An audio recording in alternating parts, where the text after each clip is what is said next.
Let's pick up now with the Independent Electoral Commission, speaking to the Deputy Chair of the Commission, Janet Love. Janet, very good morning to you. Thanks for your time. Let's pick up on voter turnout, first and foremost.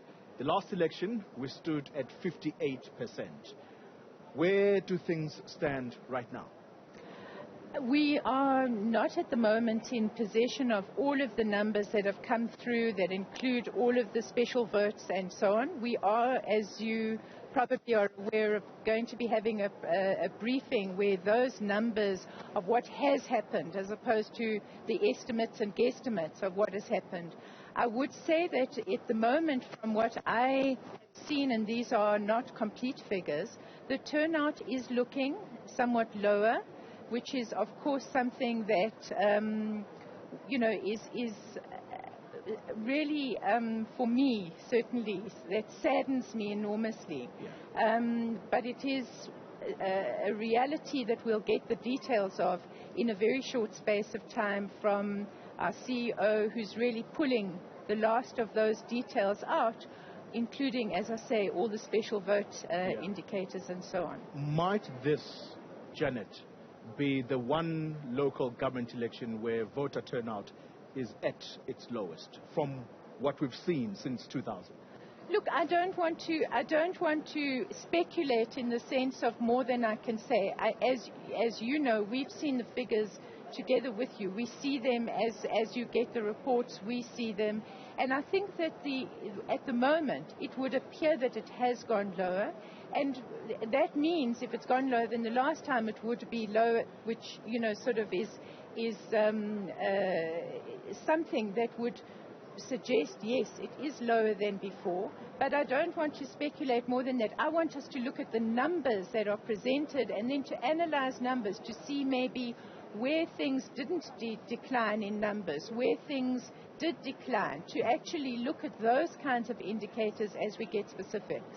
Are there specific factors that would have been or that have contributed to this low turnout, as we, both you and I, predict that it is going to be a lower turnout?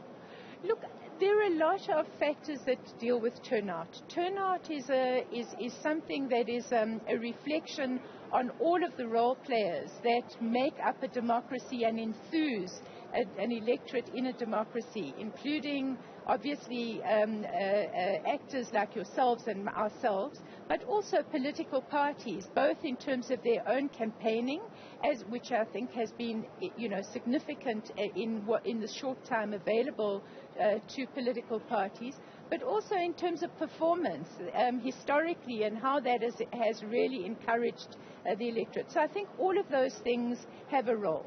The second thing is that in the context of COVID, we have to, sort of recognize that there really are still assessments that people are making about what, do they want to be spending their time maybe feeling vulnerable in close proximity to people that they don't know, in an environment where they're uncertain of, when there's a lot of stuff that's going on that they're having to grieve for families and they can't go to funerals because of the same kind of fears. That's played out.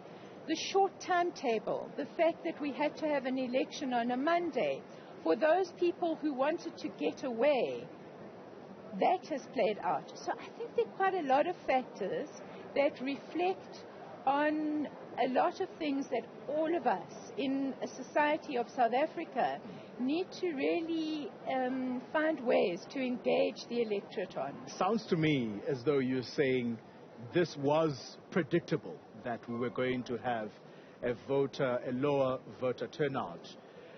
But let's also add what has been criticism leveled against you, the IEC, by some political parties. The IFP, for example, Naren Singh, saying that the training of your presiding officers, not necessarily in big cities, although we did see that incident yesterday around our reporter, but it does seem that you did not have either ample time to train these people, or it might be that people are simply acting out of impulse.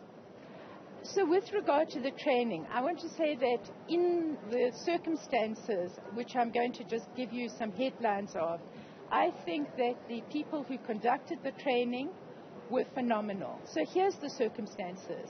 We were in COVID level 4 when we had to recruit the staff for 23,000 voting stations, what we call the expansion staff. For a significant period of their training, they had to be trained online and materials had to be developed online.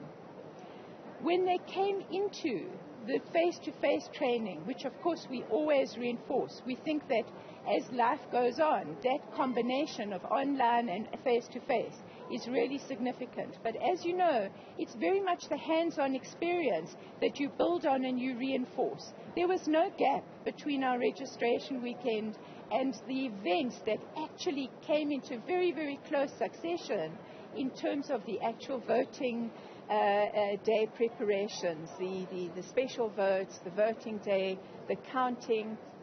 So I think the first thing that we have to realize is all of that is part of what we're talking about.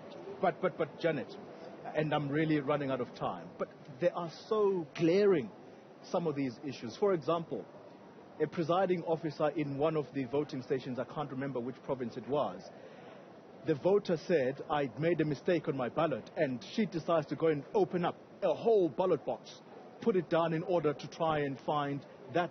That talks to training, does it not? It talks to training, absolutely. And so what I've said to you, and let me again, on behalf of the Commission as a whole, really say how we regret even the incident that happened to a journalist who's part of the young energy that we really depend on to make sure our elections are free and fair.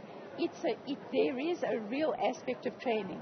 But we're in an environment also where there are lots of uncertainties and tensions in and around voting stations, where presiding officers are also responding to the fact that in order to get to voting stations, they navigated their way through uncertainties that involved also communities that are unhappy. Those are kinds of contexts. It doesn't mean that the criticism about training, that I'm suggesting that we aren't going to reflect, we aren't going to improve, we aren't going to see presiding officers who will then have additional experience. It's absolutely what we are intending and will be doing. Janet Love, thank you very much for your time. She is the Deputy Chairperson of the Independent Electoral Commission.